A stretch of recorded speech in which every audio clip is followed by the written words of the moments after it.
You're tuning into Black and White Sports on YouTube. The no-holds-barred truth on sports. The main event starts. All right, Black and White Sports supporters. Well, let's talk about the GOAT, Tom Brady, and Shedeur Sanders. Now, prior to the draft, there was a lot of rumblings out there, a lot of rumors out there that just maybe, just maybe, the Las Vegas Raiders were going to select Shedeur Sanders somewhere in the draft. As we know, Geno Smith, they signed a veteran quarterback, but they also was looking to potentially add for a future, a future quarterback, possibly somebody that they could groom.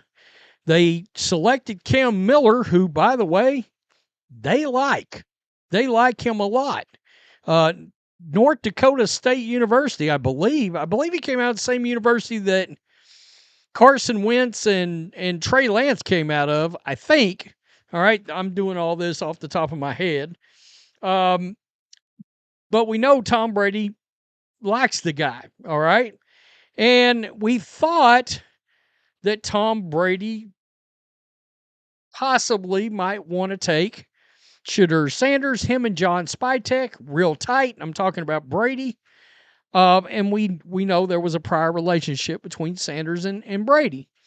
Now, we all remember that interview that Brady did where he was Shedeur Sanders' drop, now famous drop, to the 5th round was talked about in an interview, and Brady went to stumbling and mumbling real fast. And it was like, oh, shit, okay. The line of questioning made him nervous. These were the picks, and of course, we were pretty sure they weren't taking Sanders at 6, but everybody put their ears on for pick 37, 68, 108, and 143 because that's all the other picks before the Browns ended up taking the quarterback. And I can remember on that third day, there was a ton of rumors out there about the Raiders and the Browns at the beginning of the third day. And of course, it didn't happen.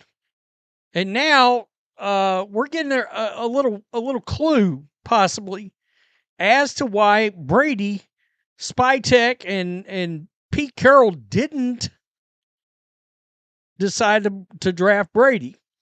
Brady may never share why the Raiders didn't draft Sanders, but this week on Chris Collinsworth's PFS podcast, Brady talked about what he looks for in a quarterback, and there are some traits he mentioned that didn't necessarily line up with what Shedeur showed on the field in college.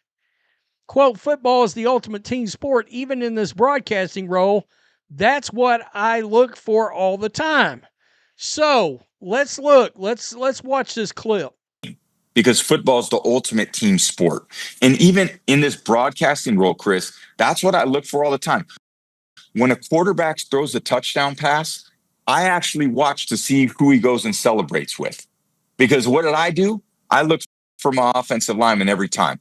I went down and celebrated in the end zone with my teammates every time. I wanted everyone to feel like they were part of the success.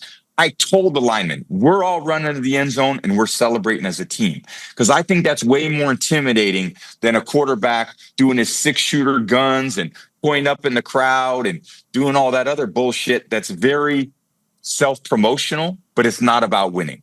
And I think winning in football is about a team, always a team attitude first. Listen to that.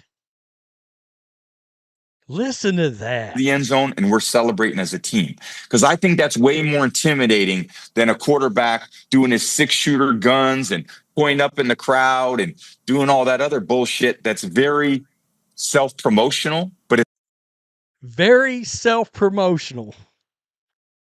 Shedeur Sanders, legendary. We know in college and through the draft, even now, he's been very self-promotional. His own product, legendary. TB12 didn't actually form and get out until Brady had how many Super Bowls under his belt? Brady means this. He's not kidding when he says this. And you can see there is some like real animosity, sort of anger there. He said all that bullshit. And you can tell he's getting kind of fired up when he says it. Face starts getting a little red. He doesn't like that. He doesn't like that. So that tells you right there, in my opinion, it's pretty obvious. I don't think Shedeur Sanders was ever on their draft board. And I'm not sure he was all that much in the conversation outside of maybe a conversation that was had that nobody else may have known about between, Pete Carroll and Spytek and Tom Brady and Mark Davis probably. Because let's be honest, Shedeur Sanders does kind of seem like a quarterback Mark Davis, under old circumstances, would be glancing at. Like I can tell you right now, I think if Antonio Pierce is still the coach on this team, Shedeur Sanders is a Raider. But this should make Raiders fans feel good, because that's telling you they're looking for something to build a winning culture on that team. A team, everybody's got everybody's back kind of culture. Now, we haven't seen much out of Shedeur since he's been with Cleveland that would tell you that he's super caught up in the self-promotional thing, but we still watch how he celebrates, all that. You can tell Tom Brady absolutely hates that crap. And here's the thing. Let me be real. Because he's a quarterback, I guarantee you most of these coaches in the National Football League and general managers hate that shit too. I imagine Kevin Stefanski absolutely hates it, because you just expect something different out of your quarterback. Most importantly, you expect something different out of a quarterback that's a rookie and ain't never accomplished anything in the National Football League. You haven't done anything yet at all. I got to tell you, I have to start wondering if he was to end up getting cut, Shedeur Sanders, who picks him up? Does a team pick him up if he ends up getting cut? Knowing that entire fan base is going to bum rush you. They're immediately going to target, because whoever picks him up, you would assume would have some kind of a shaky quarterback situation. So knowing if we pick him up, oh shit, that entire fan base, which has not helped him, you are not helping Shedeur. All that shitting on Joe Flacco and shitting on Dylan Gabriel and shitting on the Browns front off, that's not helping him. Other teams are sitting back watching that dog and pony show from all the fans and going, we don't want no shitting part of that. Really? As a potential third quarterback or even a backup, we don't want that constant, we got to bench our starter to bring in some dude. Wow. Look, he is, for the most part, I've said this before, he has for the most part kept his head down and done pretty well as a rookie quarterback. He looked good in that first showing. He looked like trash in that follow-up showing. Plain and simple. Well, the line. Well, look, the line was playing against guys on their own level. The Rams never started starters in that game anyway. So at worst, you can say the line broke even against a third or fourth string defensive line and defensive front of the Rams. So you can't use that as an excuse. The best thing he can do is keep his head down, keep working.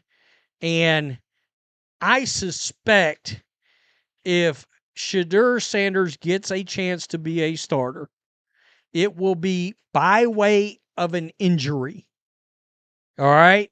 let's say mid-season, after 9 games, the Browns are 3-5. Stefanski's like, I want to see what Dylan Gabriel can do. He puts in Dylan Gabriel, and maybe Gabriel was to get hurt, and that's how you see Sanders. Or you got a directive from Jimmy Haslam at some point that says, we got to see both these quarterbacks because there's a massive draft coming up. And we can't pass on one of those guys thinking we've got a guy if we don't have a guy. Tell me what you think. Tom Brady, nah, he wasn't in. He wasn't in on it. And I'm sorry, that's exactly who he's talking about.